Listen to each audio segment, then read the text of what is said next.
Segundo Ciro Gomes, há 3 tipos de despolitização hoje no Brasil, todas servindo à estratégia política neoliberal. A despolitização governamental, aquela em que as ações são feitas no âmbito da legalidade, abre aspas, mas que não tem um caráter ético. E isto cria um sentimento de revolta da população. A despolitização da sociedade, esta mesma que cobra o combate à corrupção, mas que envolve-se na transição das questões da esfera pública para a esfera privada e foca em respostas individualizadas para desafios coletivos.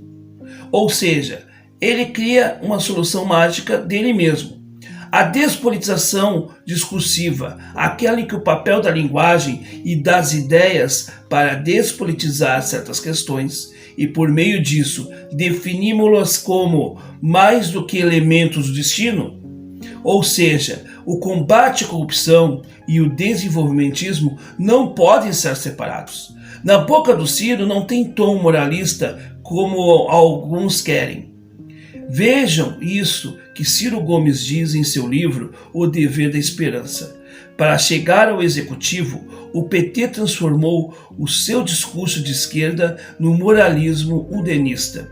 Rasteiro e vazio de propostas, uma vez nele, reduziu seu discurso a um personalismo messiânico, despolitizante. Para governar sem sobressaltos, escondeu do horizonte nacional a questão da dependência e da luta de classes, pela apropriação do orçamento público.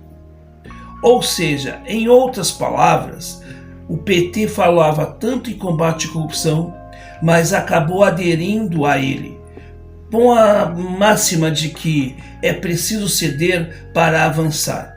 Mas a verdade, quando a gente cede eticamente e moralmente, nós perdemos politicamente, porque as ações políticas devem estar voltadas exatamente em favor daqueles que mais precisam, mas é preciso fazer as coisas com seriedade, com responsabilidade. Para a política voltar a ter, de fato, vamos dizer assim, uma respeitabilidade que hoje ela não tem, é preciso ação que conjugue a questão ética da questão legal, da questão humana para a questão administrativa, da questão social com a questão econômica.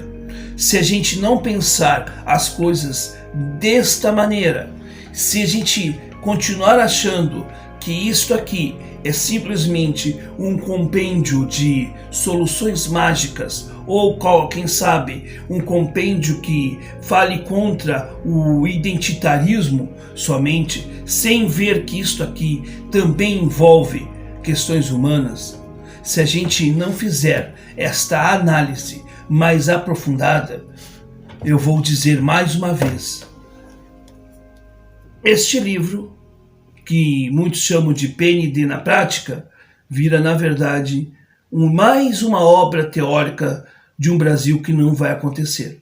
Portanto, meus caros, para a gente combater a corrupção, é preciso entender como é que ela se dá, por que ela se dá. E é isto que o Sérgio Moro não consegue responder. Por quê? Porque ele fala em combate à corrupção, ele, Álvaro Dias e outros, mas quando questionados como vão fazer isto, eles desconhecem.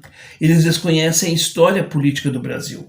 E aqui nesta obra, O Dever da Esperança, o Ciro faz um recorte histórico. Não como um historiador em si, mas como alguém que viveu esse período e entendeu o que estava vivendo.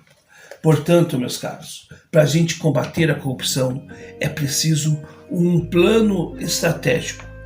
Primeiro ponto, gestão eficiente. Não tem gestão eficiente que haja a corrupção maior do que essa gestão.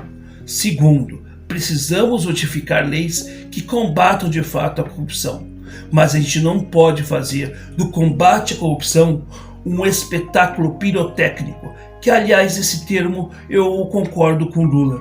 A Lava Jato em determinados momentos sim se tornou um espetáculo pirotécnico, que não resolveu os problemas. Muito pelo contrário, agravou eles, trouxe no cenário Jair Bolsonaro e hoje libertou uma figura controversa, que tem seus erros, que tem os seus desvios, como Lula, que posa hoje de herói ou de vitimazinha. Isso não dá para aceitar. Portanto, meus caros, combater a corrupção é fundamental, mas não ficarmos no moralismo, porque o moralismo nunca vai combater a corrupção. Ela vai dizer-se contra, ela vai falar palavras bonitas, mas nunca ela vai ter uma proposta efetiva de combate ao desvio do dinheiro público, do desvio da conduta, do desvio da finalidade. Portanto, meus caros, vamos nos apropriar do Projeto Nacional de Desenvolvimento, desta obra, e dizermos para o povo brasileiro que está cansado dos inúmeros estelionatos eleitorais que, na verdade, tudo que estamos vivendo é fruto, primeiro, sim, de uma classe política alheia à necessidade do povo, mas também de um povo que não entende a sua realidade. Se entendermos a nossa realidade, se entendermos o nosso papel na sociedade, se entendermos o nosso tempo histórico, nós poderíamos começar sim a transformar esse país. Enquanto isto, o resto, é blá blá blá, é palavras de efeito, é lacração. E isto, para mim, não me representa. E você? O que você pensa a respeito do combate à corrupção? Ciro tem uma proposta real, na sua opinião, de combate à corrupção? Moro, o que você pensa da proposta de combate à corrupção de Moro? Se é que ele tem alguma proposta. E o que você pensa a respeito dessa coisa que o Lula faz e fez de adentrar o sistema em nome da, abre aspas, governabilidade? O que você pensa? Eu estou curioso para saber o que você pensa. Deixe o seu comentário aqui e vamos interagir, vamos refletir e vamos analisar a política, porque é isso que nós precisamos para virarmos a página dessa história. É isto.